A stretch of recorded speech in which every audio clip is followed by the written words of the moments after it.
श्री स्वामी समर्थ. नमस्कार मंडळी, स्वागत आहे तुमचे माझ्या यूट्यूब चॅनलवरती. आजचा दिवस तुम्हाला खूप छान सुखाचा आनंदाचा जाऊ हीच मी स्वामींच्या चरणी प्रार्थना करते आणि आज या नवीन व्हिडिओला सुरुवात करते. आज आहे वर्षातील पहिलीच अंगारकी चतुर्थी, ज्याला मंगळी चतुर्थी असे देखील म्हटले जाते. जेव्हा संकट चतुर्थी ही मंगळवारी येते तेव्हा अंगारक योग हा तयार होतो आणि अंगारकी चतुर्थी ही फक्त वर्षातून एकदा किंवा 2 वेळा येत असते आणि म्हणून या चतुर्थीला खूप जास्त धार्मिक महत्त्व दिलं जातं.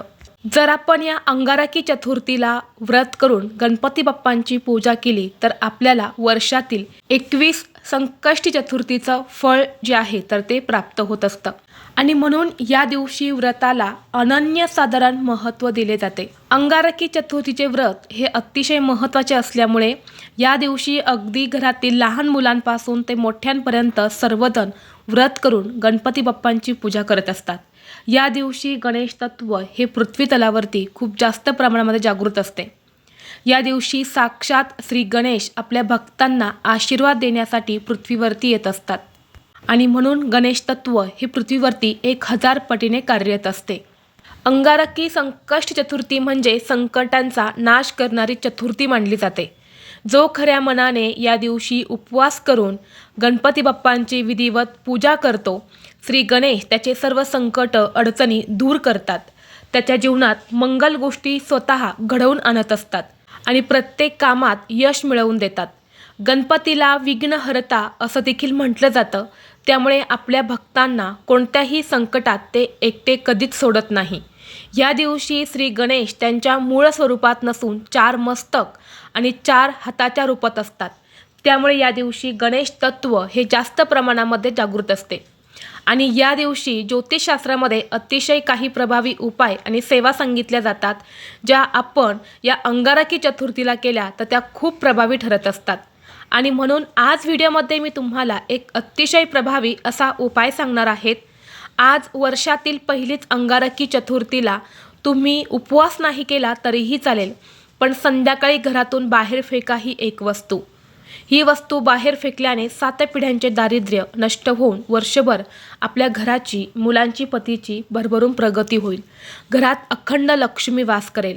बाप्पांच्या कृपेने घरातील सर्व अडचणी, संकट, दोष, नकारात्मकता नष्ट होईल. तर अशी कोणती वस्तू आहेत जी तुम्हाला संध्याकाळी घरातून बाहेर फेकायची आहेत, हा उपाय कोणत्या वेळेत करायचा आहे याबद्दलची संपूर्ण माहिती या व्हिडिओमध्ये मी तुमच्यासोबत शेअर करणार आहेत. त्यामुळे तुम्ही हा व्हिडिओ स्किप न करता शेवटपर्यंत नक्की पहा. चॅनलवरती नवीन असाल तर सबस्क्राईब करा आणि असेच माहितीपूर्व नवनवीन व्हिडिओ पाहण्यासाठी बेल आयकॉनलाही प्रेस करा, म्हणजे जेव्हा कधी मी नवीन व्हिडिओ अपलोड करेल त्याचं नोटिफिकेशन सर्वात अगोदर तुम्हाला भेटेल आणि तुम्ही एक पण व्हिडिओ मिस करणार नाही. तसेच हाईप बटनला देखील क्लिक करा. आज या व्हिडिओमध्ये मी तुम्हाला जो उपाय सांगणार आहे तर हा उपाय आपल्याला आज मंगळवारी अंगारकी चतुर्थीला संध्याकाळी करायचा आहे. संध्याकाळी 6 वाजल्यापासून ते अगदी रात्री तुम्ही 12 वाजेपर्यंत हा उपाय कधीही करू शकता, कारण चतुर्थी तिथी ही संपूर्ण दिवसभर आणि रात्रभर असणार आहेत. त्यामुळे तुम्हाला ज्या काही सेवा करायच्या आहे, जे काही उपाय करायचे आहेत तर ते तुम्ही अगदी रात्रभर देखील करू शकता. परंतु तुम्हाला शक्य असेल तर हा उपाय तुम्ही सायंकाळी 6 वाजल्यापासून ते रात्री 9:30-10 वाजेपर्यंत करण्याचा जास्तीत जास्त प्रयत्न करा. कारण बघा, सायंकाळची जी वेळ असते तर ती वेळ आपल्या घरात लक्ष्मी येण्याची वेळ असते आणि यामुळे वातावरणामध्ये सकारात्मकता ही खूप जास्त असते आणि म्हणून या वेळेमध्ये आपण हा उपाय जर केला तर बाप्पांची विशेष कृपा आपल्यावरती प्राप्त होते. गणपती बाप्पा हे विघ्नहर्ता आहेत, जे भक्तांचे सर्व संकट, विघ्न दूर करतात आणि म्हणून या दिवशी खास काही प्रभावी उपाय जे आहेत तर ते आपल्या घरामध्ये केले जातात. जर घरामध्ये काही अडचणी असेल, काही समस्या असेल, जसे की घरामध्ये सतत भांडणे, क्लेश, मतभेद होत असेल, नवरा बायकोंची घरामध्ये सतत भांडणं होत असेल किंवा घरामध्ये सतत पैशांच्या अडचणी येत असतील, आलेला पैसा घरामध्ये टिकत नसेल, घरात मुलं आहे, मुलांची प्रगती होत नसेल, मुलांचं मन अभ्यासामध्ये लागत नसेल किंवा तुमची मुलं जो काही अभ्यास करतात ते त्यांच्या लक्षात राहत नसेल, मुलं सतत हट्टीपणा, चिडचिड करत असेल किंवा तुमच्या घराला कुणी वाईट नजर लावली असेल, घरामध्ये काही दोष असेल, वास्तुदोष असेल, तर यासारख्या सर्व समस्या दूर होण्यासाठी हा जो उपाय मी तुम्हाला सांगणार आहे तर हा अतिशय प्रभावी उपाय आहे. या दिवशी आपण हा उपाय जर केला तर या उपायाचा आपल्याला निश्चितच फळ प्राप्त होते. बाप्पांची विशेष कृपा जी आहे तर ती आपल्याला मिळत असते. आता हा उपाय करण्यासाठी आपल्याला चिमूटभर काळे तीळ घ्यायचे आहेत. बघा, या अंगारकी चतुर्थीला म्हणजे पौष महिन्यामध्ये जी चतुर्थी तिथी येते त्या चतुर्थीला तिळ चतुर्थी किंवा तिळकुंद चतुर्थी या नावाने ओळखली जाते. म्हणून या दिवशी तिळाला खूप जास्त महत्त्व आहे. या दिवशी बाप्पांनासुद्धा नैवेद्यामध्ये तीळ अर्पण केले जातात आणि या तिळासंबंधित आपण जे काही उपाय करतो तर ते खूप खास आणि प्रभावी ठरत असतात. तीळ जे आहे तर ते दारिद्र्यनाशक मानले जातात आणि म्हणून आपल्याला चिमूटभर काळे तीळ जे आहेत तर ते घ्यायचे आहेत. या तिळासोबतच आपल्याला थोडीशी पिवळी मोहरी जी आहेत तर ती देखील घ्यायची आहेत. पिवळी मोहरी तुमच्या घरामध्ये नसेल तर मग तुम्ही काळी मोहरी देखील घेऊ शकता, परंतु शक्य झाले तर पिवळी मोहरी तुम्ही आणण्याचा प्रयत्न करा. यानंतर तुम्हाला 5 लवंग घ्यायच्या आहेत. लवंगा घेताना तुम्हाला ज्याला फुलं असतील अशा अखंड 5 फुलाच्या लवंगा घ्यायच्या आहेत आणि यासोबतच तुम्हाला 5 काळे मिरे जे आहेत तर ते देखील घ्यायचे आहेत. या 4 वस्तू ज्या आहेत तर त्या तुम्हाला तुमच्या हातात घ्यायच्या आहेत आणि या वस्तू आपल्याला आपल्या घरातील प्रत्येक व्यक्तीवरून तुम्हाला डोक्यापासून ते खाली पायापर्यंत 7 वेळा उतरवून घ्यायच्या आहेत. खास करून आपल्या घरात असणारे लहान मुलं किंवा आजारी व्यक्ती आहेत किंवा एखादी व्यक्ती सतत चिडचिड करत असेल किंवा एखाद्या व्यक्तीला कष्ट मेहनत करत आहे परंतु कोणत्याही क्षेत्रामध्ये यश मिळत नसेल तर त्या व्यक्तीवरून तुम्हाला 7 वेळा उतरवून घ्यायच्या आहेत. यानंतर आपल्या घराच्या मुख्य दरवाजावरून सुद्धा तुम्हाला 7 वेळा उतरवून घ्यायच्या आहेत आणि या वस्तू घेऊन तुम्हाला घराच्या बाहेर जायचं आहेत आणि घराच्या बाहेर गेल्यानंतर तुम्हाला दक्षिण दिशेला या वस्तू फेकून द्यायच्या आहेत किंवा तुम्ही बाहेर डस्टबिन असेल तर त्यामध्ये टाकून दिला तरीसुद्धा चालेल. फक्त फेकताना कुणाच्या अंगावर, कुणाच्या घरावर किंवा कुणाच्या काही वस्तूंवरती फेकू नका, जेणेकरून आपल्यामुळे कोणाला त्रास होणार नाही. ह्या ज्या 4 वस्तू मी तुम्हाला सांगितल्या तर ह्या 4 वस्तूंमध्ये नकारात्मकता, निगेटिव्हिटी आकर्षित करण्याची खूप जास्त शक्ती असते आणि म्हणून या वस्तू तांत्रिक क्रियांमध्ये सुद्धा वापरल्या जातात. आणि आज अंगारकी चतुर्थीला आपण हा उपाय जर आपल्या घरात केला तर आपल्या घराची, मुलांची, पतीची अगदी भरभरून प्रगती होते. घरातील जे काही दारिद्र्य आहे तर ते संपूर्णपणे नष्ट होते आणि आपल्या घरात अखंड लक्ष्मी वास करू लागते.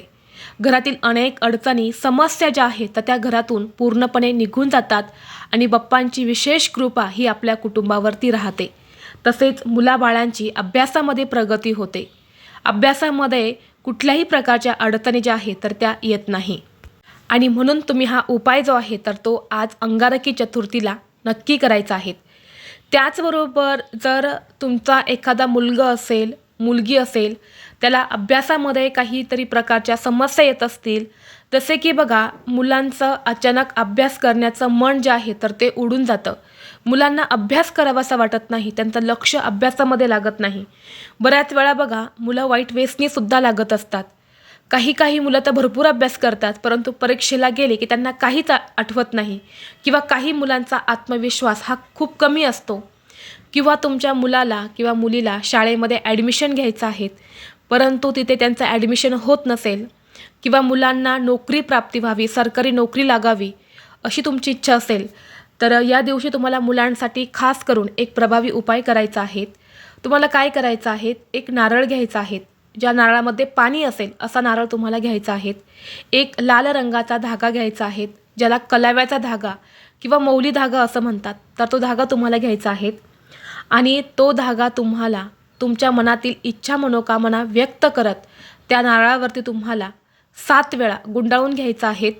म्हणजे 7 वेढे देऊन तुम्हाला तो गुंडाळायचा आहे आणि यानंतर हा नारळ तुम्हाला गणपती बाप्पांच्या मंदिरामध्ये जाऊन तो बाप्पांना अर्पण करायचा आहे आणि मुलांच्या ज्या काही समस्या आहेत तर त्या दूर होण्यासाठी बाप्पांना प्रार्थना करायची आहेत.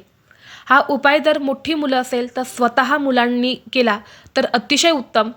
मुलं छोटी असेल तर आई वडिलांनी हा उपाय केला तरीसुद्धा चालेल. हा उपाय जर तुम्ही केला तर नक्कीच मुलांच्या जीवनातील सर्व समस्या या दूर होऊन मुलांची प्रत्येक इच्छा, मनोकामना ही पूर्ण होईल.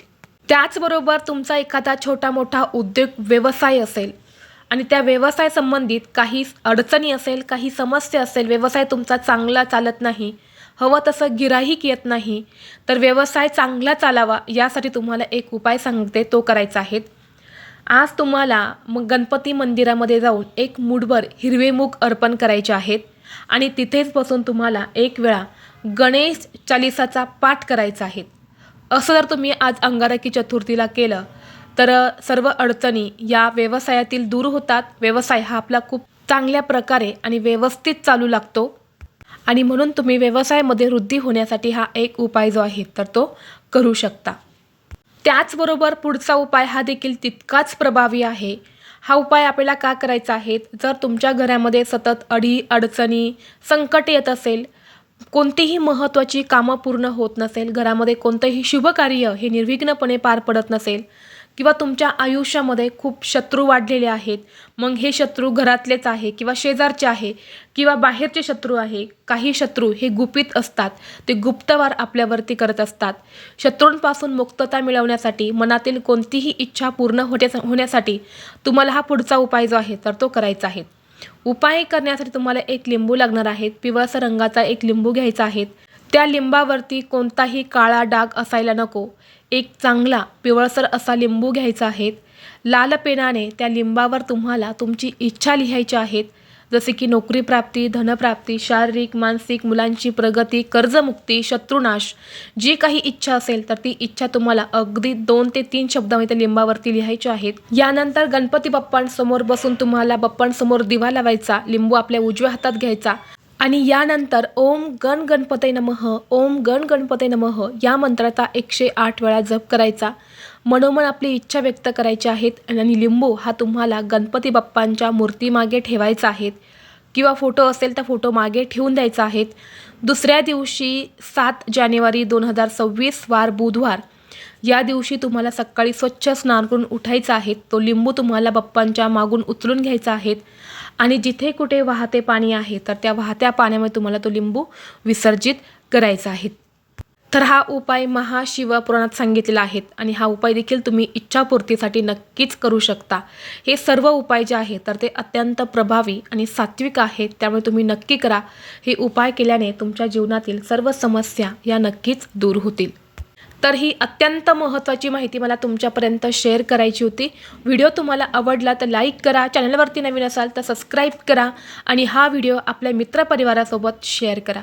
चला तर मग भेटू असंच पुढल्या एका नवीन व्हिडिओमध्ये. तोपर्यंत सर्वांना श्री स्वामी समर्थ.